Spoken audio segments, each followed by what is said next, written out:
2300 agriculteurs, 1800 exploitations. Voilà pour les chiffres dans le département des Hautes-Alpes, département qui est le plus bio de France. On aura l'occasion d'en reparler tout au long de cette journée spéciale. Nous sommes au Salon de l'Agriculture, porte de Versailles à Paris. Et vous voyez, tout au long de cette journée, eh bien, on s'attelle à chouchouter les bêtes. Nous sommes avec Serge. Salut Serge. Bonjour. Vous venez d'où? Du département du Tarn. Du Tarn. En Occitanie. En Occitanie. Parlez-moi de votre bête. C'est quoi? Elle s'appelle Océane, comme vous pouvez voir, pardon.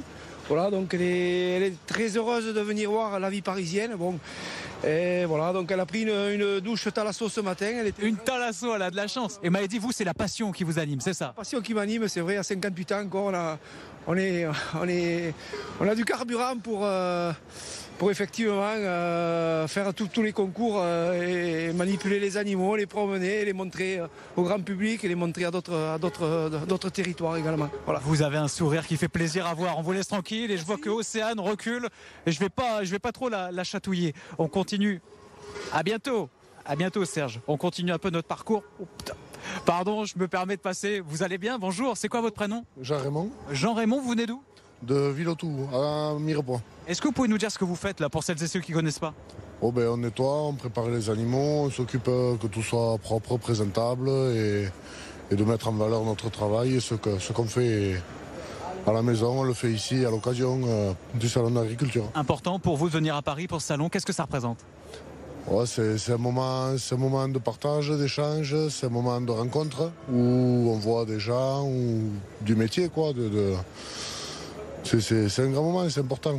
Important. Bon, on vous laisse tranquille. Merci beaucoup et à bientôt. Bon, on va aller voir quand même des hauts et bas alpins. Bien sûr, on va essayer de pas trop gêner le travail. Merci. On est chiants les journalistes, on passe au milieu. Hein. Hop, on se faufile et on va aller à la maison de l'élevage, tenter de retrouver Rémi. Oui, Rémi, il faut que je vous rejoigne. Ah, attendez, essayez de faire une cascade pour BFM d'ici. Hop, et voilà. Ah, je ne la fais pas la belle mon doigt.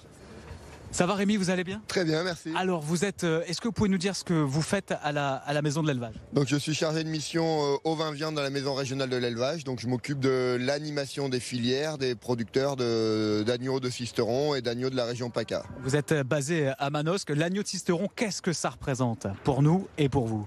L'agneau de Sisteron, c'est notre emblème au niveau de l'agneau. C'est un produit de qualité supérieure et c'est ce qui tire les producteurs vers le haut. Qui tire les producteurs vers le haut. Vous pouvez nous parler de ces petites biquettes qu'on a? Alors ça, c'est des chèvres du Rove. C'est une race qu'on retrouve en région Provence-Alpes-Côte d'Azur.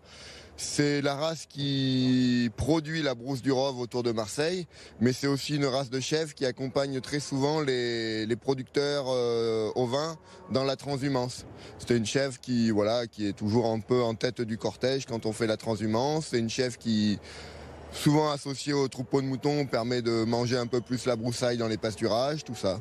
On voit qu'elle n'hésite pas en plus à grimper. Merci beaucoup Rémi d'avoir pris un instant avec nous. Vous restez sur BFM d'ici parce que tout à l'heure, on va donner la parole aux agriculteurs, aux jeunes, aux moins jeunes et on va également aller déguster le fameux agneau de Sisteron. Qu'est-ce qu'il a de si particulier? On en parle tout à l'heure.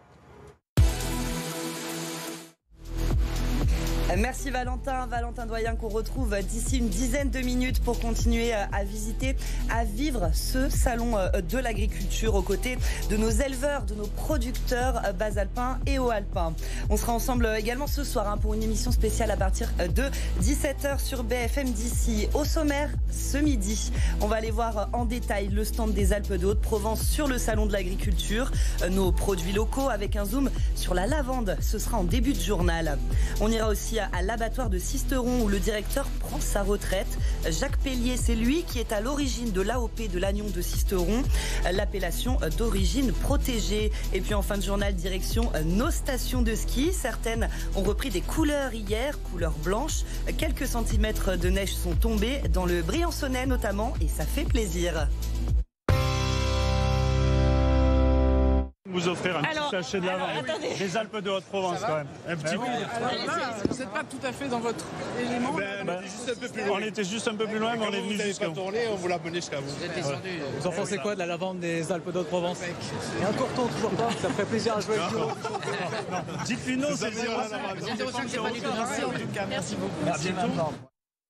C'est il y a quelques instants au Salon de l'Agriculture, la visite de la Première ministre Elisabeth Borne sur le stand des Alpes de Haute-Provence, qui a reçu donc un sachet de lavande de Benoît Gauvin, le maire d'Oraison. La lavande à l'honneur à Paris au Salon de l'Agriculture, sur le stand des Alpes de Haute-Provence pour la 2e année consécutive. Le département a décidé de mettre en avant ses produits locaux. Porte de Versailles, c'est l'olive qui a été choisie comme thème principal, mais la lavande a beaucoup de succès depuis ce matin. Barbara Tornambé, les visiteurs peuvent même profiter d'ateliers autour de la lavande. Et oui, évidemment, si l'olive est le thème principal de cette nouvelle édition, eh bien la lavande reste un incontournable ici dans les Alpes de Haute-Provence. Vous voyez, ils peuvent découvrir un petit peu tous les secrets de fabrication, la distillation. Il y a également des sachets qui sont distribués, des petits sachets de lavandin qui sont distribués depuis ce matin par Gilles. Ça fait combien de sachets par jour à peu près? Oh là là, je les compte plus là. On est bientôt en rupture déjà qu'on est au 3e jour du salon. Et des sachets qui séduisent beaucoup de visiteurs. Qu'est-ce que vous en pensez de cette lavande? Ça sent comment? Oh, ça sent très bon. Vous connaissez? Vous venez d'où? Oui, on vient de Drôme provençal. Donc on est très proche de tous ces champs de lavande. Alors est-ce qu'elle est différente? Est-ce que ça sent meilleur là, ces petites graines de lavande? Non, je vais dire que celle-là est bien aussi. Merci beaucoup.